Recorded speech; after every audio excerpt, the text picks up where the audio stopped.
फिर अपन सिविल कार्रवाई क्यों करें? फिर तो अगर उस तरह से करेंगे वो तो अपन क्रिमिनल साइड में जाएंगे। चलो वापस से आ जाते हैं और थोड़ा सा पढ़ते हैं, और अगर कोई दिक्कत आती है तो अपन इस पर बात करते हैं। ओके, वारंट मामलों में ट्रायल, ये हम पढ़ रहे थे ना।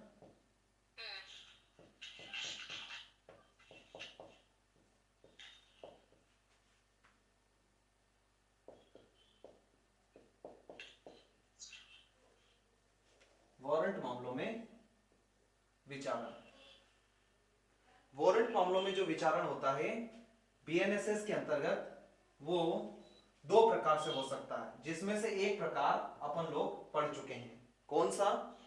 एक तो हाँ, पुलिस रिपोर्ट के आधार पर,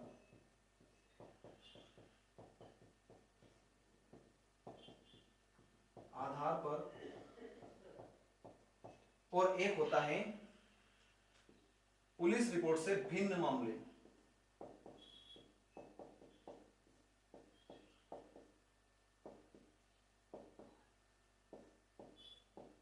अब ये पुलिस रिपोर्ट से भिन्न मामले क्या होते हैं? जैसे परिवार पे हुए या फिर सौ मोटो। बहुत बढ़िया, या तो परिवाद पर या फिर स्वतः संज्ञान। यानी अगर स्वतः संज्ञान भी लेता है मजिस्ट्रेट तो भी अधिकतर उसमें कार्रवाई इस प्रकार से होती है। पुलिस रिपोर्ट के आधार पर जो विचार मामले रजिस्टर होते हैं उसमें जो विचारण होता है ये हम पढ़ चुके हैं। कहां से कहां तक?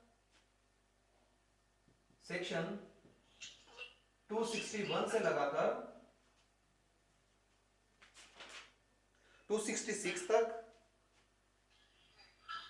और फिर 267, 268, 269 ये प्रोविजन, और 269 के बाद एक और प्रोविजन है 270 यानी 270। यहां तक हम अलग मामला पढ़ते हैं। उसके बाद 271, ये पूरी ट्रायल हम पढ़ चुके हैं।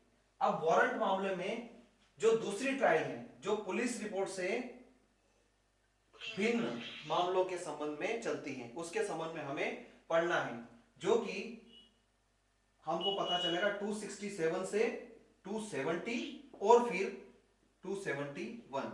ये तो कॉमन ही है, बाकी ये हमको देखना है। इतनी बात समझ में आई? आज अपन ये वाली ट्रायल पढ़ने वाले हैं। ठीक है, चलो इसको अपन शुरू करते हैं। वो वाली ट्रायल समझ में आ गई थी? चलो बहुत बढ़िया। अब परिवाद वाले मामले में या फिर दूसरे मामले में जो कि स्वतः संज्ञान वाला मामला होता है, ऐसे मामलों में विचारण किस प्रकार से किया जा सकता है, इसके संबंध में हम प्रावधान पढ़ते हैं सेक्शन 267 से 271 तक, है ना। पुलिस रिपोर्ट से, बहुत बढ़िया, भिन्न क्या होता है? तो सबसे पहले तो सेक्शन 267 के अंतर्गत अभियोजन का साक्ष्य ले लिया जाता है। पहला ही कदम अभियोजन का साक्ष्य।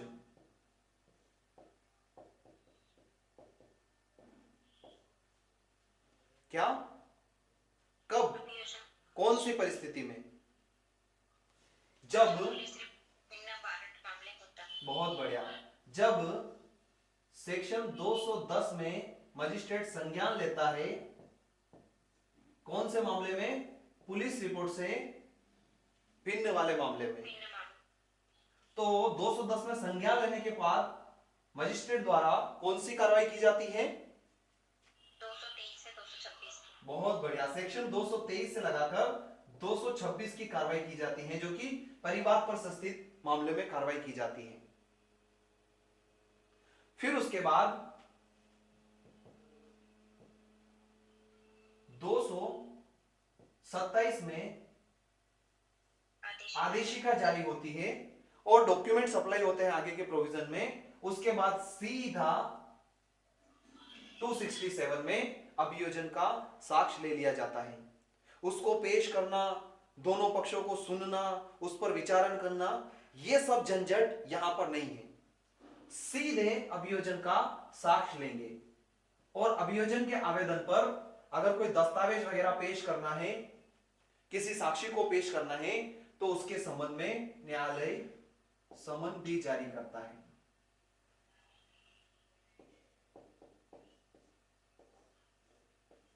सबसे पहला कदम यह होता है। यह कौन से वाले में? या तो परिवाद पर संस्थित मामले या फिर दूसरे अन्य मामले जो पुलिस रिपोर्ट से भिन्न है। तो जनरली तो परिवाद ही है, लेकिन एक हाथ और चीज है जो हम देख चुके हैं। ठीक है, फिर क्या होगा? फिर उसके बाद जैसे ही अभियोजन के साक्ष्य आ गए हैं, अब अभियोजन ने अपने साक्ष्य प्रस्तुत कर दिए हैं, तो मजिस्ट्रेट को क्या लगता है, अब साक्ष्य आ गए हैं तो अब तो वो पहचान कर पाएगा ना कि हां मामला बन रहा है या नहीं बन रहा है। अगर साक्ष्य प्राप्त करने के पश्चात मजिस्ट्रेट को यह लगे कि पर्याप्त मामला नहीं बन रहा है, तो वह अभियुक्त व्यक्ति को छोड़ देगा। और छोड़ने का प्रभाव क्या होगा? बहुत बढ़िया,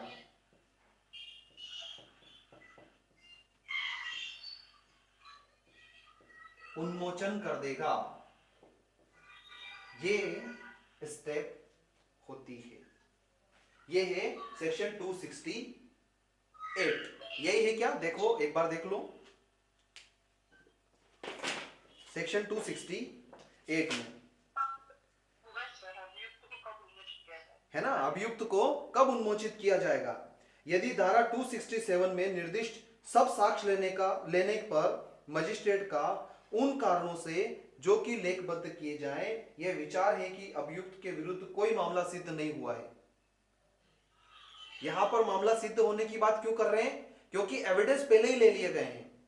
ये दूसरी वारंट मामलों में जो पुलिस रिपोर्ट पर आधारित जो सस्ती ट्रायल होती है उसकी जैसी ट्रायल नहीं है, उसमें अभी तक एविडेंस नहीं लिए गए थे। इसमें और उसमें यही अंतर है बड़ा वाला। यहां पर पहले ही सुनवाई पर आपने साक्ष्य ले लिए हैं अभियोजन की ओर से, जबकि वहां पर पहली स्टेप में अपन साक्ष्य नहीं ले रहे थे। हमने प्रावधान देखे थे। हम साक्ष्य कब ले रहे थे? बहुत आगे आरोप विरचित करने के पश्चात। यहां पर अभी आरोप भी विरचित नहीं हुए हैं और परिवादी की ओर से साक्ष्य ले लिए गए हैं, अभियोजन की ओर से साक्ष्य ले लिए गए हैं। फिर उसके पश्चात अगर ऐसा मामला सिद्ध नहीं होता है या जो अखंडित रहने पर उसकी दोष सिद्धि के लिए समुचित आधार हो, तो मजिस्ट्रेट उसको उन्मोचित कर देगा। और क्या बोल रहा है सबसेक्शन 2 कि इस धारा की कोई भी बात पूर्वतन प्रक्रम पर अभियुक्त को उन्मोचित करने से निवारित करने वाली नहीं समझी जाएगी। यानी कि परिवाद वाले मामले में इससे पहले भी मजिस्ट्रेट को यह लगता है, क्या लगता है, कि आधार नहीं बन रहे हैं, आगे विचारण करने के आधार नहीं बन रहे हैं। ये तो अब उसने जब साक्ष्य ले लिए हैं तब ऐसा मजिस्ट्रेट को लग रहा है। लेकिन इससे पहले वाली स्टेज पर भी अगर मजिस्ट्रेट को ऐसा लगता है, जैसे 224 225 में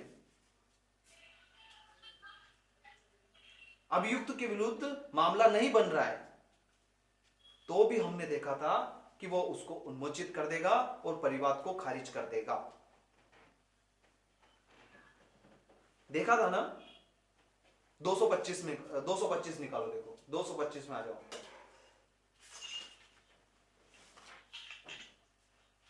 225 या 200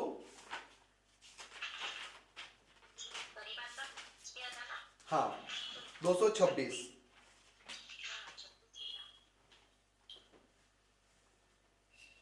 देखो, परिवाद को खारिज कर देगा यहां पर अगर मामला नहीं बन रहा है तो ठीक है, अगर मामला नहीं बन रहा है तो वो परिवाद को खारिज कर देगा। लेकिन अगर मान लो परिवाद खारिज कर रहा है तो वो अभियुक्त के साथ क्या करेगा? अभियुक्त को उन्मोचित ही तो करेगा। तो यहां पर वह अभियुक्त को उन्मोचित कर सकता है। तो ऐसी परिस्थिति पहले वाली स्थिति में भी वो कर सकता है ना। इसका मतलब ये नहीं है, ये सबसेक्शन 2 हमको यही बता रहा है, सेक्शन 268 का जो सबसेक्शन 2 है वो यही बता रहा है कि पहले की पूर्वतन स्थिति में उसको उन्मोचित करने से निवारित करने वाली नहीं समझी जाएगी, यानी पहले भी हम कर सकते हैं। फिर उसके बाद अगर मान लो उसको उन्मोचित नहीं किया जाता है, मान लो अगर उसको उन्मोचित नहीं किया जाता है तो क्या होगा, 269 में क्या होगा, वही आरोप विरचित बस वही आरोप विरचित करेंगे से दोषी होने का अभिवचन करेगा और या नहीं। उससे कुछ पूछेंगे, क्या, दोषी होने का अभिवचन या विचारण, यही पूछते हैं, क्या तुम दोषी होने का अभिवचन करते हो या विचारण का दावा चाहते हो। अगर मान लो वो व्यक्ति दोषी होने का अभिवचन करे तब क्या होगा,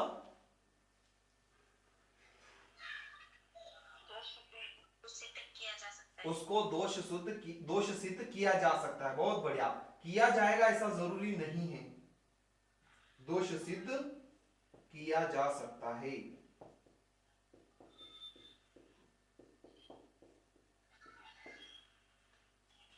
या फिर स्व विवेकानुसार कोई कार्रवाई की जा सकती है।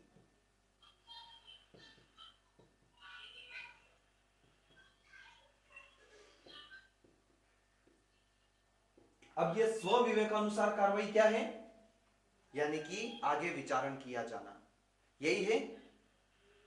इस प्रकार से कार्रवाई की जाएगी। देखो सेक्शन 267 में अगर मजिस्ट्रेट के पास उपधारणा करने के लिए, राय करने के लिए उपधारणा है कि अभियुक्त के विरुद्ध मामला बन सकता है या बन रहा है, तब वह उसके विरुद्ध आरोप लिखित रूप में विरचित करेगा,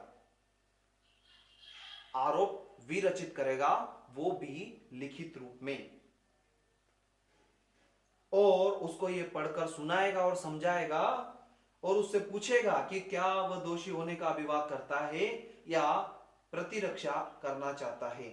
अगर वो दोषी होने का अभिवाद करता है तो उसको स्व विवेकानुसार दोष सिद्ध कर सकता है, यानी कि दोष सिद्ध भी कर सकता है या विचारण के लिए भी बुला सकता है। अब अगर मान लो वो इनकार कर दे, भैया मैं दोषी नहीं हूं, मुझे विचारण चाहिए, तो अब आगे क्या। दूसरी ट्रायल और इस ट्रायल में यही अंतर है। क्यों? क्योंकि अभियोजन के साक्ष्य तो पहले ही ले लिए गए हैं, तो वो अब अभियोजन के साक्ष्य वापस लेंगे क्या? नहीं। जो अभियोजन के साक्ष्य ले लिए गए हैं, अब अभियुक्त व्यक्ति को बोलेंगे कि भैया अगर आपको इनका क्रॉस एग्जामिनेशन करना है तो इनका क्रॉस एग्जामिनेशन कर सकते हो, है ना। वापस अभियोजन को नहीं बोलेंगे कि आप साक्ष्य लेकर आओ, लेकिन अभियुक्त व्यक्ति को बोलेंगे कि अगर आप उनको प्रतिरक्षा करना चाहते हो तो प्रतिरक्षा कर सकते हो। आई बात समझ में? उसके बाद में जब वो प्रतिरक्षा करने के लिए बताता है तो अभियोजन के साक्षियों को प्रतिरक्षा के लिए प्रतिपरीक्षा के लिए बुलाया जाएगा, और उनकी प्रतिपरीक्षा होने के पश्चात, और अगर वो पुनः परीक्षा कराना चाहते हैं तो उनकी पुनः परीक्षा होने के पश्चात अब उनको उन्मोचित कर दिया जाएगा। उनको उन्मोचित करने का मतलब क्या है, यानी कि अब उनका केस से कोई लेना देना नहीं है। आपने अपने बयान दे दिए, अपनी एविडेंस दे दी है, ठीक है, कोई बात नहीं, अब आप अपने अपने घर जाओ। फिर उसके पश्चात अभियोजन के किन्हीं शेष साक्षियों का साक्ष्य लिया जाएगा। अगर बचे हुए कोई साक्षी हैं तो फिर उनका साक्ष्य लिया जाएगा, और अगर मान लो कोई साक्षी नहीं आता है, अभियोजन का कोई साक्षी नहीं आता है, तो यह समझा जाएगा, क्या समझा जाएगा यदि उनकी उपस्थिति प्रति परीक्षा के लिए सुनिश्चित नहीं की जा सकती है तो यह माना जाएगा कि साक्षी के उपलब्ध न होने के कारण ऐसे साक्षी की परीक्षा नहीं की गई है। और मजिस्ट्रेट ऐसे कारणों से जो लेखबद्ध किए जाएं अभियोजन साक्ष्य को बंद कर सकेगा और अभिलेख पर सामग्रियों के आधार पर मामले पर कार्रवाई कर सकेगा। ठीक है, कोई बात नहीं, नहीं आए तो क्या माना जाएगा कि उन साक्ष्यों की परीक्षा नहीं की जा सकती है।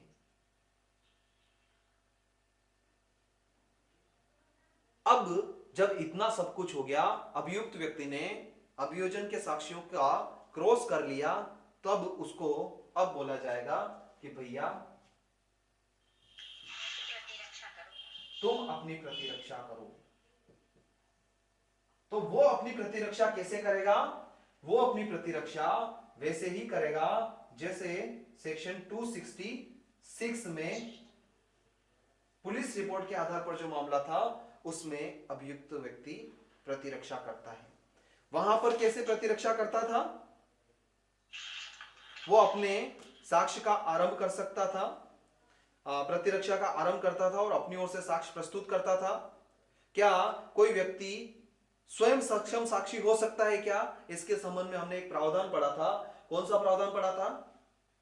353। बहुत बढ़िया, सेक्शन 353। वहां पर हमने देखा था वो वहां पर ऐसी प्रतिरक्षा ऐसा स्वयं के लिए सक्षम साक्षी हो सकता है ना। ये सारी प्रतिरक्षा वो कर सकता है। और क्या कर सकता है? वो न्यायालय से आवेदन कर सकता है आदेशिका जारी करने के लिए।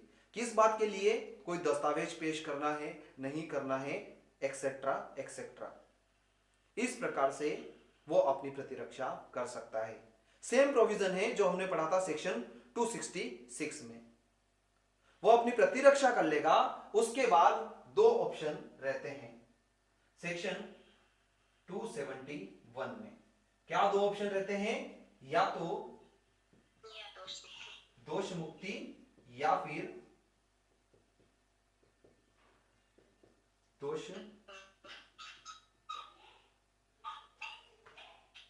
सिद्धि, है ना। या तो दोष मुक्ति या फिर दोष सिद्धि। बहुत बढ़िया। अगर दोष सिद्धि होती है तो हम इस ग्राउंड पर भी देखेंगे, उसके बाद उसको दोष सिद्धि कर देंगे। ये 401 का ग्राउंड क्या है? 401 सर्वे वर्षना के पश्चात सदाचार की परीक्षा को छूना। बहुत बढ़िया, वही ना? वही है, बहुत बढ़िया। इस प्रकार से ये अलग मामलों में ट्रायल होती है। ऐसे ही याद होता है। हम क्या है, कोई सा भी प्रोविजन लिंक करके साथ में पढ़ते हैं तो एकदम से याद आ जाता है। जैसे कि एक एग्जांपल लेते हैं। अब भी हमने बताया 353 क्या है ये? अभियुक्त व्यक्ति का सक्षम साक्षी होना। तो फिर 351 क्या है?